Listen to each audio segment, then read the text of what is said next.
This is Jonathan Lane from Fan Film Factor, and today I am here with Mr. Matthew Blackburn, who is the creator of what I used to call the Survivor trilogy, but we are way farther along the trilogy at this point. You just released your fifth, yes, your fifth fan film. So you had Survivor, you had Survivors, you had Last Survivor, you had Left Behind, and now Lost and Found. So there you go. It's either going to start with an S or an L, and it's got to have Survivor or Last or Lost. I mean, it's just, there's a feeling you get when We'll release a try fan. to do something different for number six, but we got a kick out of this being a Star Trek V. This was kind of a Star Trek V, in that you were very well. I guess the word you used in the episode was psychotropic. Sure, sure. Yeah, basically Star Trek on acid. This was the episode that, and anyway, I was just kind of curious. Did you make this episode from shall we say personal experience? Not at all. No, Because it's just you're Southern California, and we can check out anytime we like, but we can never leave, right? no. I'm a Clark Kent type. But yeah, just visually, I like the possibilities that all that gives you with doing those more psychedelic type of things. The idea with Lost and Found, it was always going to be a kind of a trip through through a deranged mind, and the transitions, which got to be a little tricky as we got closer to having everything filmed and the editing, and oh man, how are we going to get from this point to that point? The psychedelic aspects became actually a very useful way to stitch it together, because obviously a lot of this movie was shot on and off during sometimes during the worst COVID restrictions, and then other times not so bad, but we never really knew exactly when we'd be able to film, or if we'd be able to get everybody. A lot of things changed during filming. I'd say probably for the better, at least for there being a lot of variety in the movie. Just a quick little tidbit: the entire opening sequence on that really cool looking rocky planet, which is it's only about 2 minutes from where I live, and we literally found that place. Yeah, we're driving down the road and we're like, oh, that looks cool. So we get out and explore, and we're like, oh wow, these rocks, and it's almost like they're knuckles. We thought, It was wow, really cool. this could be a nice location. And thankfully, we framed out all the places where people come to dump garbage there, and spray paint and all that stupid stuff. But that entire sequence was actually supposed to be its own 15-minute trek.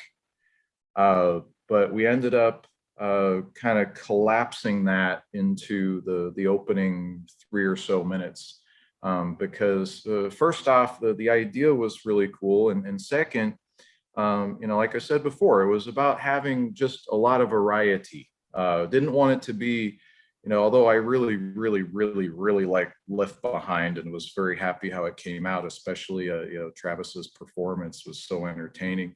That was great.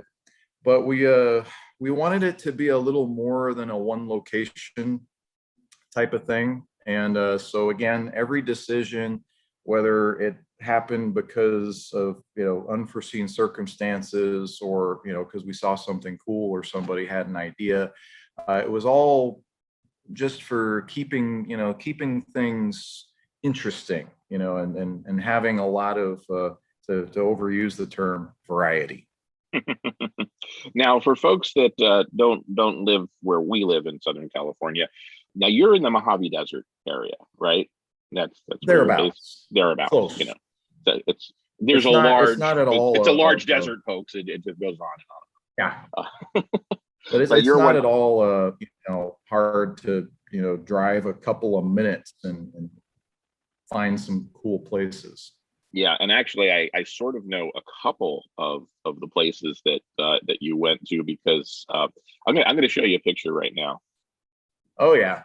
That look Yep. familiar to you? It absolutely does. Yep, I've been there. I've done that. That, my friends, is this spot right north of Avenue D, and which is Highway 138, I believe, and roughly, I guess, about 178th Street in the Antelope Valley.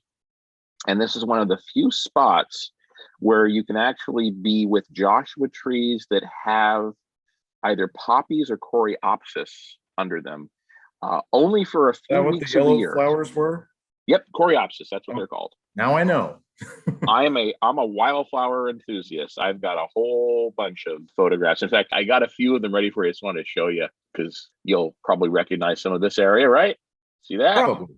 If you drive even further north into what I like to call God's country or no man's land, when we have a good rainfall during either March or April or May, depending on when the rain happens, you get images like Which is this. seldom. Very seldom. I mean, we had a good rain year a couple Is of that years ago. 2019? This is 2019, yeah. Yeah, that's about when I filmed anything involving flowers.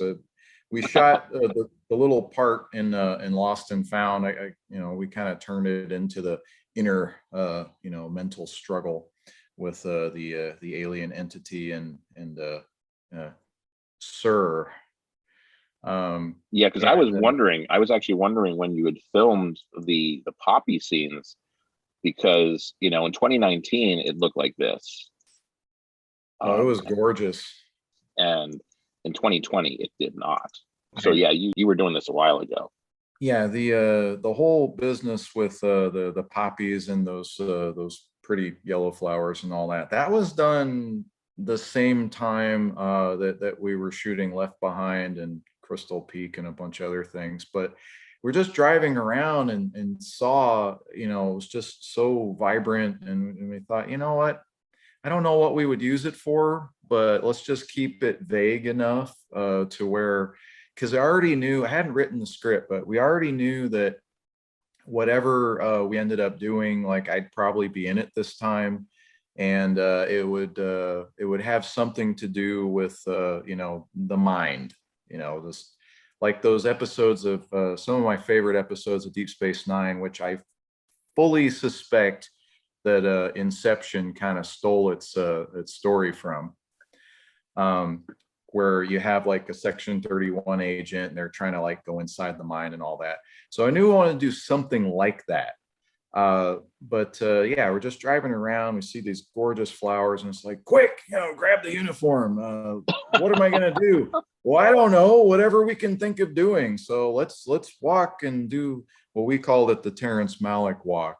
So you walk, like you start just with your back to the camera, go straight ahead. You do the exact same shot in a few different locations, then you strategically cut at different points to make it look like it's matched. The body is matched, but the background Right. changes vastly. So we did some of that, and it was kind of stupid in retrospect. I don't know if it's even visible, but I was trying to force a tear out at one point, but actually it's because I was staring right at the sun. Yeah, that was 2019, and that was literally before even one word was written of the Lost and Found script. Well, you might want to grab your camera and your uniforms next year. So far, Southern California is doing pretty well on rain, and we wildflower photographers, we never know what's going to happen, because the thing is that we're getting lots and lots of rain right now. Just around Christmas time is when we're doing this interview. But if we don't get late season rains, then none of this water is going to matter. And sometimes you get late season rains and not early season rains, and suddenly pops up, and sometimes it doesn't. You just never know. But at least we're getting the early rains, and that's seeping into the ground. And so yes, we always say in Southern California, keep your fingers crossed, because when it looks gorgeous like that, I mean, you literally have, it looks like somebody spilled orange paint across. Yeah.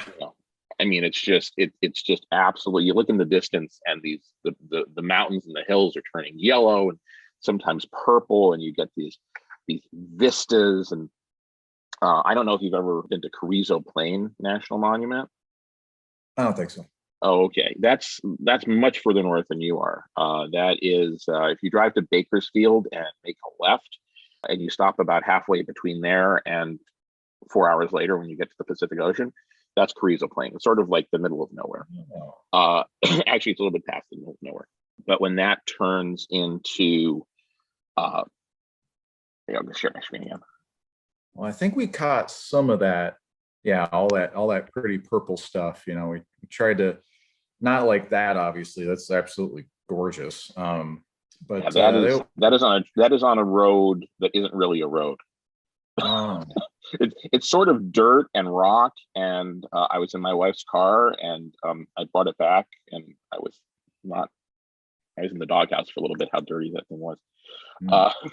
We try to take advantage anytime that there's something natural. I think some of the shots in Left Behind that had all the little field of purple, that was literally only there for a week, because rain, stuff blooms, then it doesn't rain forever, and there it goes.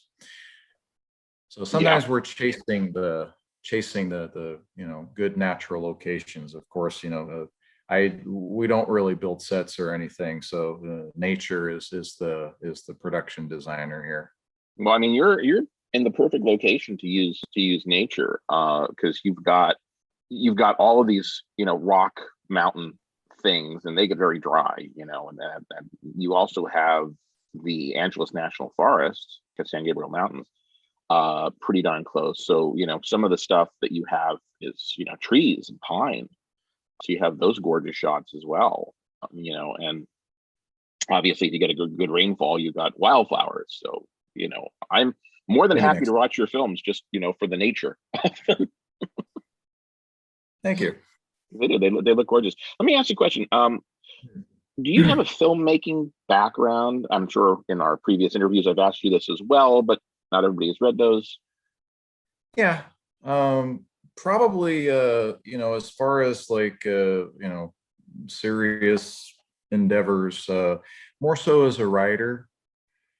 I sold my first script, I think, in 2015, 16, and another one just last year. But the way it goes, unless it actually gets made, doesn't really matter. But in the meantime, I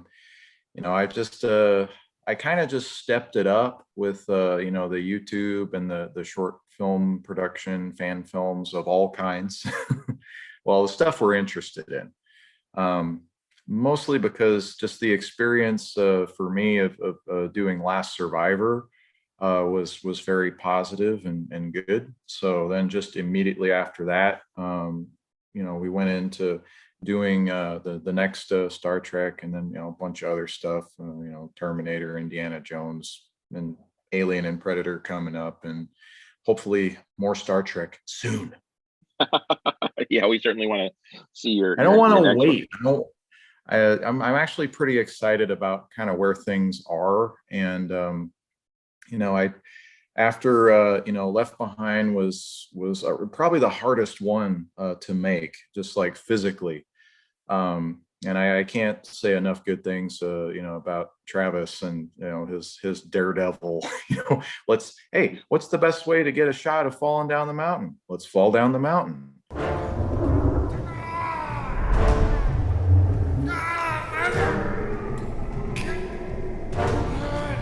There was some good stunt work in that, That's one to watch, folks, if you haven't seen it. He definitely pushed me to do, because I rolled down the hill with him, mountain. But it's big enough. I'll call it that. There's that. I don't want to go too far off here, but Left Behind was really tough, and just like physically tough.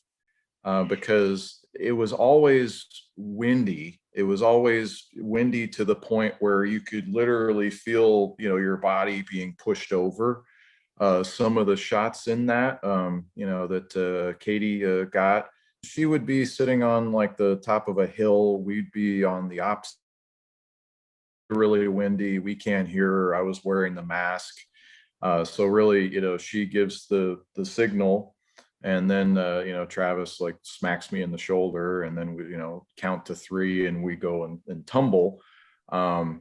He came away from that pretty unscathed. I think I got like a thorn that went through the glove, and but I mean it's kind of what's been happening. We I think every one of these, you come away with a couple new dents, a couple fun stories. Lost and Found was very, it was a lot different. I the kind of the point of this trek that we've gone on for five of them so far was really to try to make each one different. I was really inspired by the original Star Trek movies, the first six in particular. I absolutely love how each movie was totally different from the others, in some cases almost a totally different genre. So when we kind of came off of Last Survivor, we've always had this vague connection between the movies, but it's never like outwardly spoken. If you watch, from the Survivor up to Lost and Found, you're definitely going to see the connection. But we're always a little nervous about the fan film guidelines. So we do little things like, it's captain, it's patient, it's sir, it's a medical officer, it's doctor, it's physician. Always have a different designation, but we never have actual character names. I think that probably helps a little bit. I want to disappoint you, but I don't think CBS cares. I mean, I literally don't think they're watching your fan films, and I don't think they're noticing the fact that you haven't given your characters a name. There are so many fan series out there, Matthew. I've seen some. They're like an hour at a time. Yeah, I mean, I'm not saying you have to binge watch them, but like Dreadnought Dominion has the same characters and has released at least like 6 fan films since the guidelines of their series. There are certainly other fan series out there. God knows that Vance Major has created so many fan films with Menard. I mean, we're talking triple digits number of fan films, and it's just one of those things where I think CBS is they've covered their asses. They've said, okay, we don't want you to be making ongoing series. We want them to keep them 15 minutes or whatever. So now they have that there, but I don't think that they're going to be going after some small filmmaker, who isn't taking in $1 million, who isn't making stuff that, could be mistaken for Star Trek. So, because I've noticed that your fan films are literally exactly 15 minutes long, like exactly. And by design, nothing wrong with that. But I like having the stopwatch, the time limit. Yeah.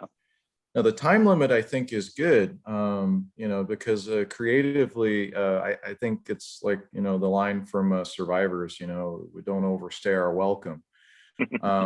I think, if you can, and it kind of has become part of the series, where we want to do that. We want to have, in 15 minutes, you'll get a complete story. And, we have to get kind of creative sometimes with editing and exposition.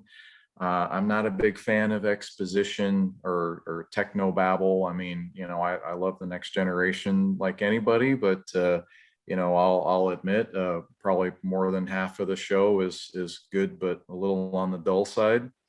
And then the other half is absolutely fantastic. But yeah, we just wanted to really have a nice pace, and to kind of restrain, I wanted to restrain myself a little bit, kind of like with interviews, I can ramble. With the movies, it could probably ramble a bit. There was certainly enough material in Lost and Found where it could have been, 20, 25 minutes. I don't think it would have made it any better though. Hey, that is also a brave thing, for a filmmaker to do, and also very self-aware, to understand that your audience, wants their story, and doesn't necessarily want all the stuff that you might want. A lot of fan filmmakers are very indulgent, shall we say. That's exactly the word. That's yeah. Well, I had to learn that. I had to learn that with writing. I think when I first started, screenwriting, and there is that thing where it's like, oh, there's no restrictions or anything. I can write whatever. But then you think, well, somebody's got to read this, and you want it to be a good experience for more than more than just yourself. So I got that way with my writing. I'm pretty vicious. I don't have any problem with, I'll run it by somebody or run it, try to get that what do you call it, that objective look, where you look at it and you say, okay, do I need this many words? Do I need can we accomplish the same thing with a look instead of like 4 or 5 lines of dialogue? Obviously, there's sometimes, and Lost and Found in particular, it was a struggle, because there were scenes that we kind of wanted to just be like atmospheric, and like when we were making a nod, we made a lot of nods in this one, but we were making one to Star Trek Insurrection, where they had the kind of invisibility suits, and Data pulls off the hood, and I was like, oh, I got a green screen suit, I can do that. That was a cool scene, by the way. I really love that. Thank you. But yeah, so there's things like that, but then there's all these lines of dialogue, and then it's like, well, what's do we want the cool thing to look at, or do we want more Johnny the Explainer? So it was really cutting down Johnny the Explainer to the bare essentials. Hopefully it's rather easy to follow. I mean, I had to, my mother-in-law was wanted me to give her the gist of, all right, what's this about? And I'm like, short version? And she's like, yeah. All right. So Section 31 wants a very powerful alien entity, which happens to be possessing me. And they recruit some Starfleet officers, to aid in that. What they don't account for is that the Starfleet officers are using this opportunity to infiltrate Section 31, so that they can, rescue their guy. And that's it. It's a pretty simple story. I don't think we told it as simply as possible, but that was I do always thank you for sharing that, by the way, because there were a few things in I realized when we got to the end that was the stuff that was real, that was really happening. Yeah. There's only two scenes. There's only 2 scenes in the entire fan film that take place in reality. That's the opening with the rocks, and then the ending with the black site. I was going to ask you about the opening with the rocks, because as I was watching the stuff with the rocks, there was like, well, first of all, there's a guy from Sharon, the half black, half white, which I thought was kind of cool. But I thought Beale and Lokai were the last 2, and they were fighting to the death. And even if they weren't fighting to the death, I'm not quite sure that they can, you're saying there's more Sharon. I take the same approach as when like Guinan's world destroyed by the Borg. There's always a few that are out there. Okay. I think I always there are always possibilities. But I thought, well, first off, that when we were kind of figuring out what we wanted to do with this one. Um, one of the criticisms, although Left Behind is very dear to my heart for many reasons, it's just fun. It's a lot of fun. But there wasn't enough Star Trek stuff in it. That's what I kept hearing. So, we decided, you know what, let's put as much Star Trek stuff in this as possible.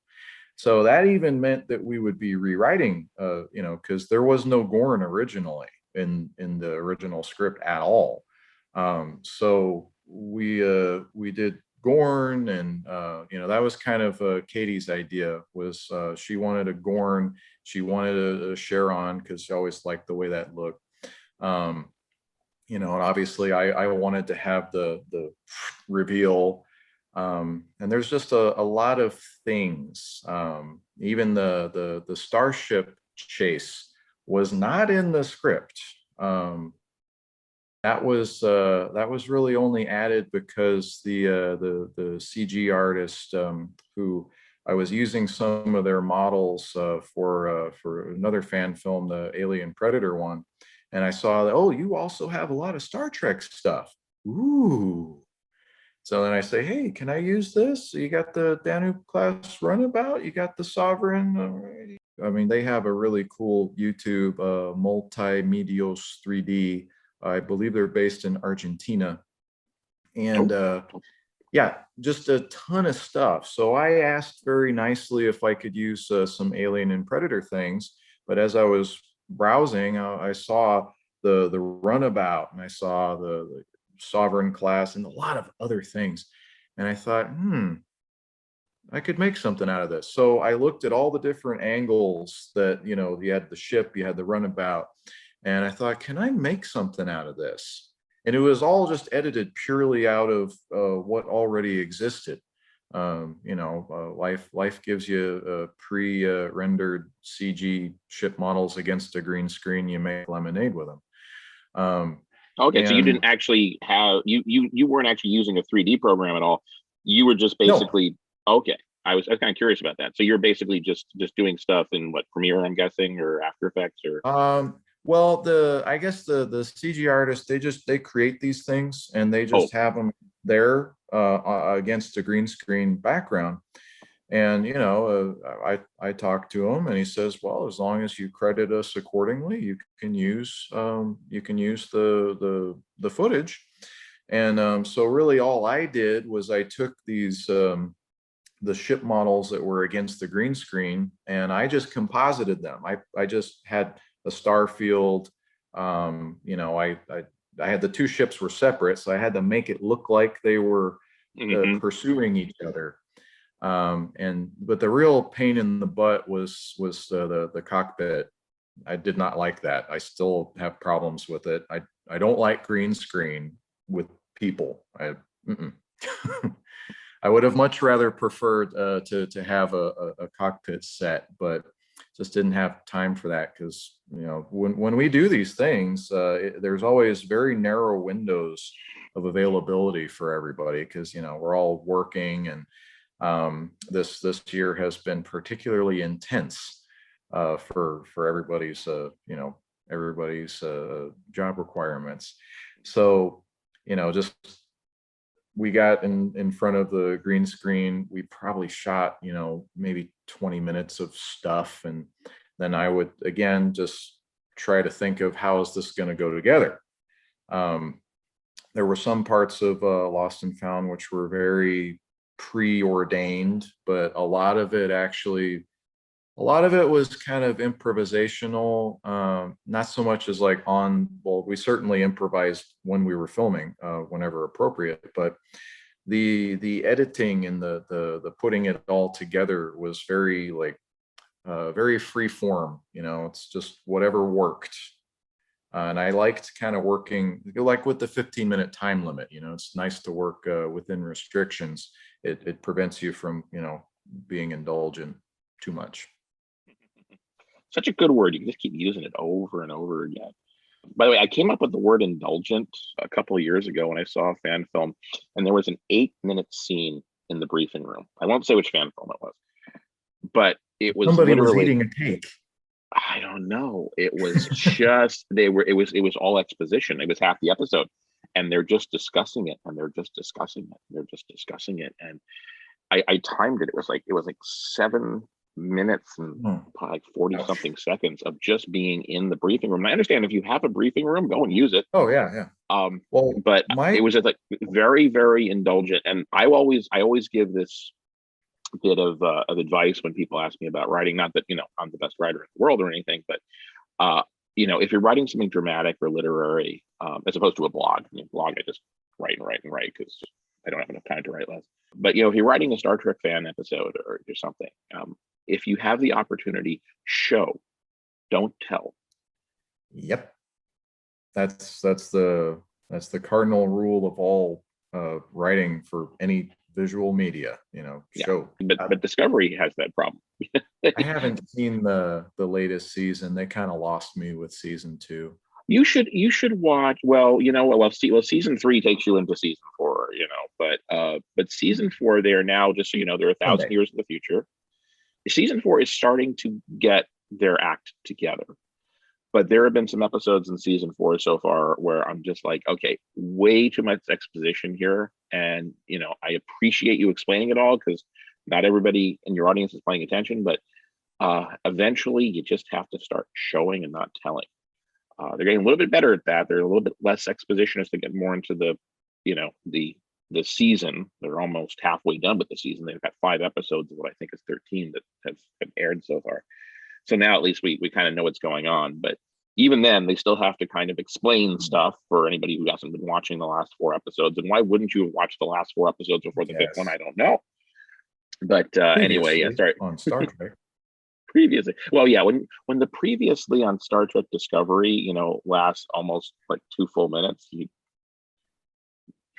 it's kind of like I forget what show, maybe Breaking Bad, or one of those where the recap is like 3.5 minutes long because there's just so many so much going on. plot points to cover for you to understand what you're about to see. But yeah, I was having this conversation as we're kind of figuring out where number 6 is going to go, and I know I said this with the last Survivor, but I guess that was a bit of a cliffhanger. The idea is for number 6 to like close the arc, kind of like Undiscovered Country. But for conference room scenes, I really can't think of any better than the Undiscovered Country, where you have a very interesting external conflict. You have the characters have very passionate points of view in opposition. I was having a conversation with a friend of mine about what is there a good dramatic movie that of that is mostly people shouting each other in rooms, and I said, 13 Days. That's the Kevin Costner Cuban Missile Crisis movie. And if one of because most of these fan films for that we're doing for Star Trek, a lot of them are there's bucket list things that we want to tick that box and say, we've done that. Mm-hmm. I haven't yet done a good conference room scene. Obviously I wouldn't want it to be too long, but that would be the template. Have a really don't believe them, don't trust them, that kind of thing going on. Might even use that line, who knows, make enough references as it is. But even a movie like Star Trek 6, they had a lot of exposition that they needed to do in Star Trek Oh 6. yeah. Obviously, the whole dinner party scene was important. But as they're trying to track down the gravity boots, they could have been sitting in a conference room discussing, how we need to find these people. They wouldn't necessarily be able to get off the ship and whatever. Instead, somebody phaser blasts a turkey. Boom, it's gone because you're in the mess hall, and Mhm. you're going through all this stuff, and that they explained stuff during the scene, how the alarm would go off if somebody used a phaser on the ship. But they did that not just by telling you that would happen, but by showing you, by actually Set up having somebody payoff. disintegrate a turkey, which honestly, I can't imagine why somebody would disintegrate a turkey because that's food To make a point. to make a point. But what did that You turkey know, ever do to it's you? people need dramatic examples. Well, you know what? I have a big problem when people disintegrate food on Star Trek. My other big problem with disintegrating food was after the Discovery gets back from the Mirror Universe and Lorca has betrayed them, and Admiral Cromwell gets really, really frustrated and angry at having been, fooled by Mirror Lorca, and she proceeds to phaser disintegrate his bowl of fortune cookies. And I'm just like, what did those fortune cookies ever do to you? They're just sitting there one moment, and the next moment, oblivion, and they didn't do anything. So anyway, yeah, disintegrating food. It's not, you don't get my good side for that. Well, it's not as bad as, I always think the one that got me outside of Star Trek was Total Recall. Of all the things in that movie that can be disturbing, and it's Paul Verhoeven movie, so there's many. It was the fish tank where I think it was Ronnie Cox, he kicks over the fish tank, and then you got the close-ups of the poor little goldfish, trying to breathe. And I'm like, that was much more disturbing for some reason than the people. They need air. It's like, yes, give these people air. Give these people the air. Oh, So, yes, give the fish the water. I don't know how we got on that tangent. I really don't, but it was kind of fun when I got there. That was good. Anyway, let's get back to your film. So you are going to be making a Lost and Found. Ask me anything. Ask you anything. I know you already tell me everything. Now, let me ask about the crew that you had on this, because your crews do seem to be constantly growing. You have more and more people each time. So how many people did you have total on this production? Dear. Well, and then that's not even to count that Tom ended up playing 4 parts. So he counts as one person.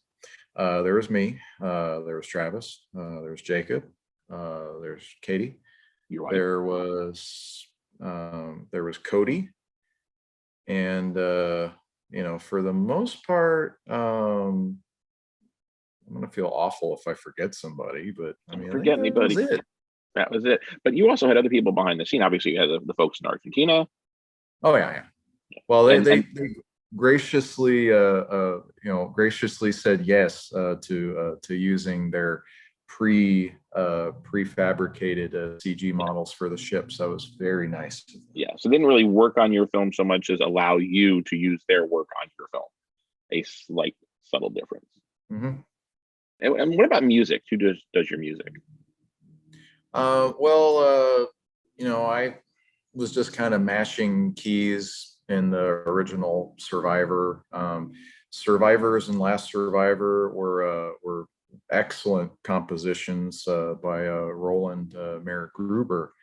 Left Behind was a combination of kind of royalty-free pre-existing stuff and then some little things that I did.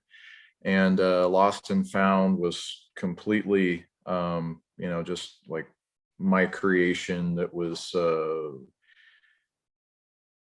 lot of pre-existing stuff, but also a lot of things that I do on the synthesizer. And I would prefer to have a composer, but again, there's time frames and deadlines, and I mean, this was, dare I say, a nightmare to pull together with everybody's schedules. But yeah, I just most of all the post-production stuff was just me using the old editing program and trying to make things look like more than they are. Do it yourself, but you know what? It comes out really well. So I think you have another strong fan film out there. Well, I wanted the music again to be a little different. I figured, we're going kind of weird with this one, so let's go like fully into the 1980s. Hear that? I heard that. Yeah, that somebody taking off from Edwards Air Force Base. What? Yes. At least there's not one of those awesome sonic booms that rattles the windows. Oh, I love that. But I was, by the way, I was actually there for one of the shuttle landings back when the shuttle was still landing in Edwards. And yeah, I was working at JPL at the time. And anyway, I was there for the sonic boom, and I heard two booms, and I was like, "Why are there two booms? There's only one shuttle."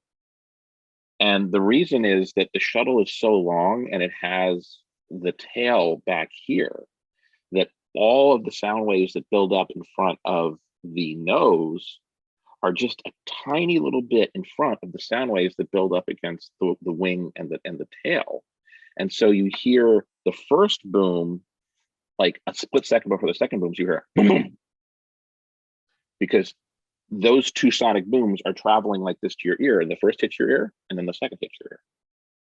it's especially fun when when you're in a classroom and it's so intense that you literally feel the room shake. Oh yeah. You get used to it after a while. But yeah, we didn't have to worry so much about that because a lot of, speaking of sound, a lot of the sound is recorded later for better or worse. But yeah, back to music. Wanted it to be like kind of that 1980s synthesizer, to go with the overall weirdness of the tone that we were going for. Okay, well that's cool. Now let's shift for just a quick sec as we wrap this thing up to your next project. Now, you said you Well, wanted to sort of end this with the sixth one, bring it all home. Uh, so the first question is, does that mean you're only ever going to make one more Star Trek fan film and then you're done? I Or is don't this you're just, know. oh, okay, or just wrapping up this particular phase, and then you'll get to new characters, new situations, and who knows? Probably. Yeah, I don't know. I don't know. I when we kind of started on the fan film endeavors, the main thing is that it's just so much darn fun. And there's a lot of things that there's life happens, and world events and job, and there's a lot of things that encroach upon the time. But I gotta say, is as much as these things have had to be conformed for the availability of time, resources, and people. Um, one of these days when I'm not feeling too indulgent, or when I am feeling indulgent, I'll take a look at all of the movies sequentially and see how well they line up. But the plan so far, and it's got a story treatment, but it's a little different than the previous ones because I'm literally writing for specific locations that I know I can get.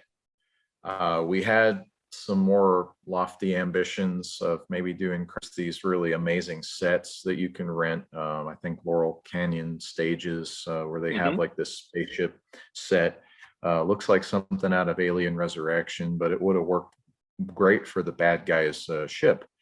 Problem is that's like $1,000 a day, and then we're Yeah. thinking, well, you know, and then these are always the kind of the producerial questions, because we're making these things for YouTube, and it's all kind of out of pocket, so we don't want to spend much, and that's kind of, well, what we've been doing is doing a lot with very little. I don't want to have the Star Trek fan film that's just two people having a conversation for 15 minutes. Although there's probably something good that can be done with that. Um, so right now, we've kind of got the bones of a good story without that set. And then we're just like, oh, does that mean that we can get props for other movies? Like we're thinking of doing some Judge Dredd and a bunch of other things that require props. And we're at the point now for Star Trek in particular. I mean, we've got everything. You know, we've got uniforms. I'm sure there's some people out there that might complain about, you know, the type of phasers that we have and all that stuff. But TOS phasers in the 24th century, yes. whatever. I see. I thought I took care of that in a previous one where it's like, yeah, I got the antique because it's got a little more heft. It's okay. We forgive you. But yeah, the that one I would hope it's among many things that I would plan to shoot in the you know coming year. And that's one that I'm really looking forward to. You know, just put a bow on it, and then it's kind of like, you know, the Terminator. You know, once my mission is complete, it doesn't matter. So once this arc is complete, then, you know, if we end up doing more Star Trek, fine. It would be kind of untethered from this weird little continuity that we've got going on. But you know, we have an extremely game group of people, and all it really comes down to is, you know, do we have the time? Do we have the stuff?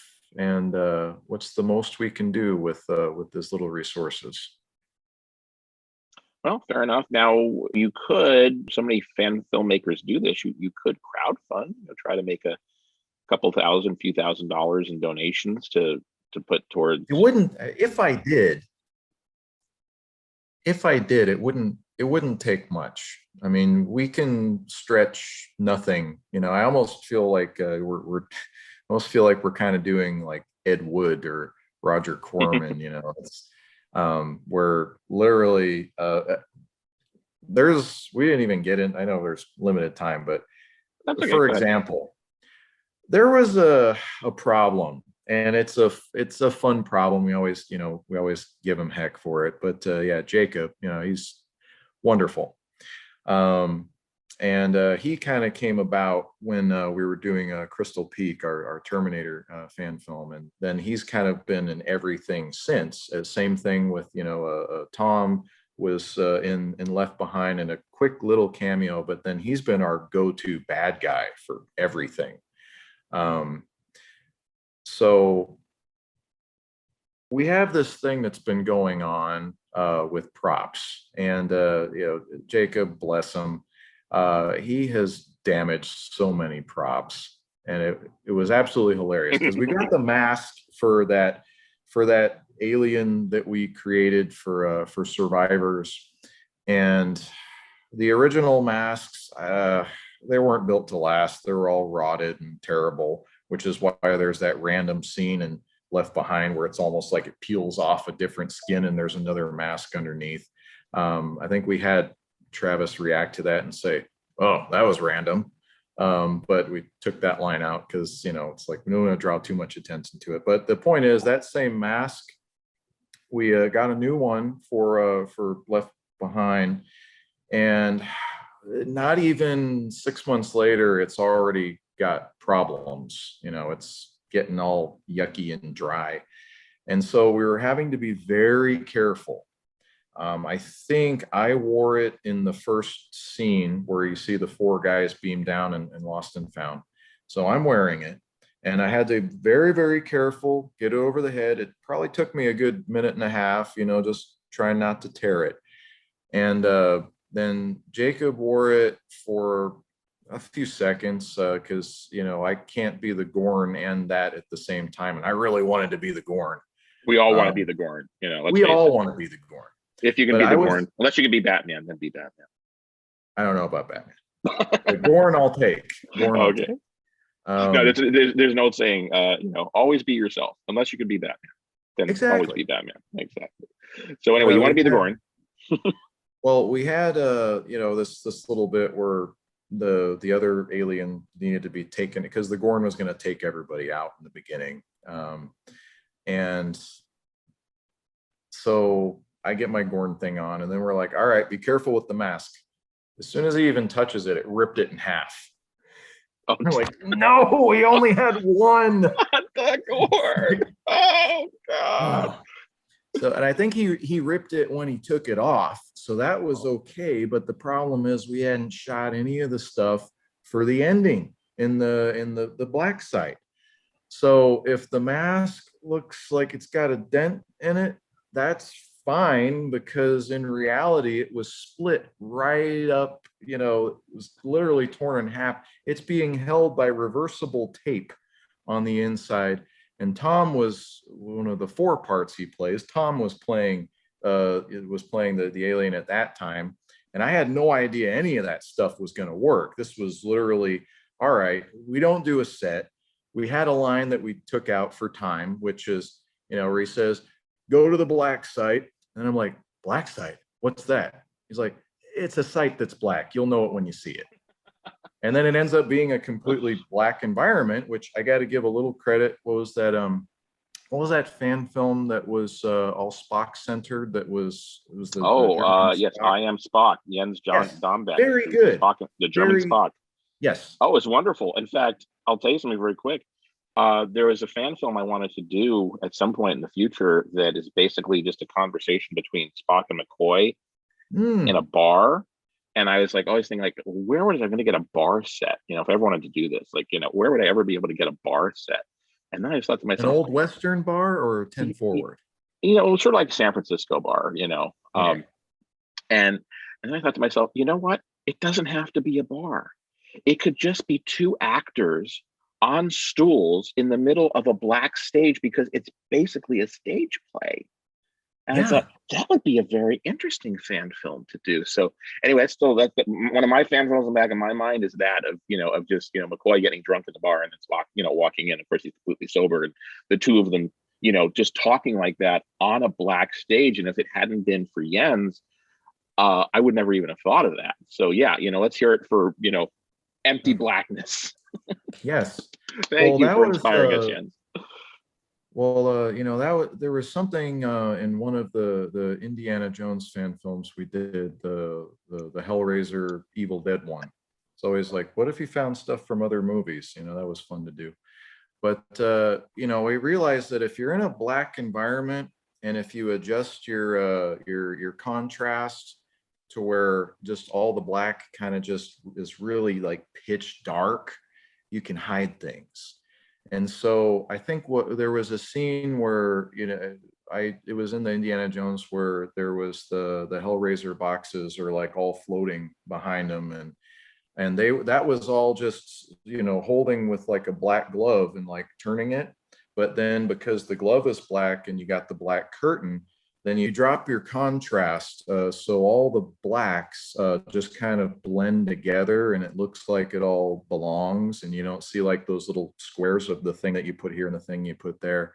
So I thought, from having that experience, because really doesn't matter what it is, every fan film, every Western, like there is something in it that informs the next production. So I had no idea if any of this was going to work in the ending, because actually most of the people that were in that scene were all like separate. And you have Tom, who's playing the alien, drawing out, and I hope that was clear. He's pulling out the energy alien from my head, but at the same time the Vulcan Katra, and putting that into what was it was a mannequin with a hood. But then we would bring Dan back to be the Vulcan, which I had somebody ask about that in the comments, and they were like, how come he's got a body? And like, this is the 15 minutes, and you got to be efficient with your storytelling. It's the little explain it in the next episode. How about that?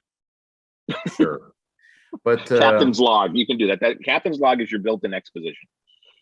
Exactly. I might have to do that in the next one. Please do. But yeah, we had scenes where Tom would be the Section 31 agent, and he's by himself. There is no one else in that scene with him. It was literally, I got a bunch of angles of him against black, with the idea that somehow I would have the right framing where I could put him off to the side, like in the left corner, and then kind of move everybody, because we were filming like us from behind. It was me and Jacob and Tom again as the alien.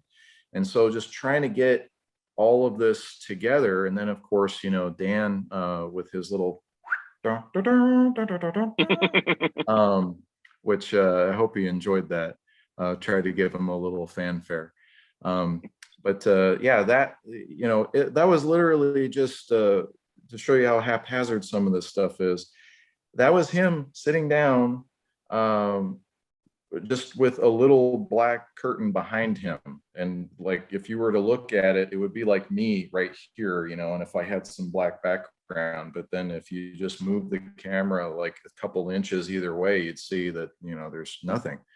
And that we did at the same time that he played a character in the Alien Predator short, which it was like, all right, well, we're done with Star Trek. All right, now put this wig on and this lab coat, and we'll get you in front of a green screen instead of a black screen.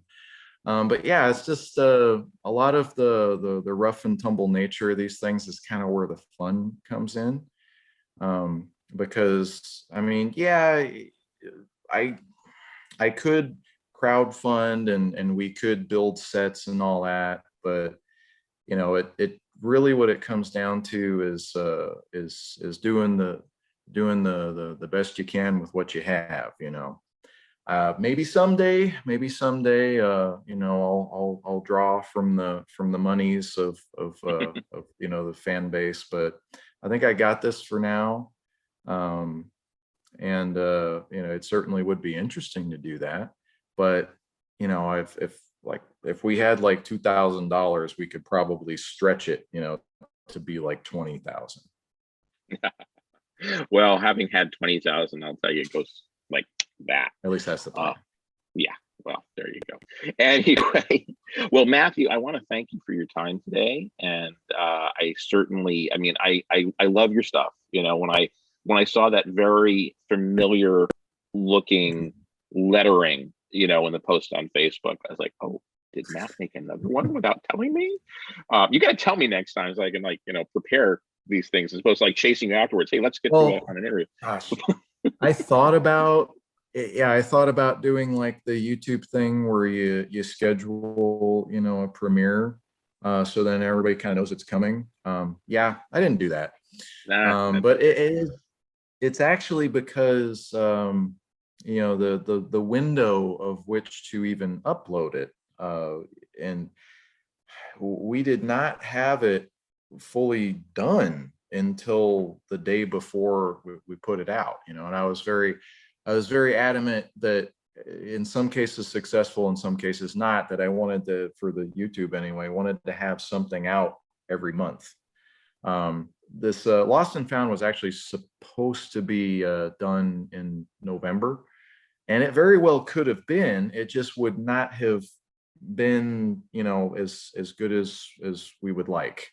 I mean, the movie is what it is. I'm sure some people might find it entertaining and a little weird. Some people might be like, "Oh, more than a garbage, little, more than a little weird, my friend." Well, but it was the next fun. one, Go ahead. The next one will be a bit more straightforward.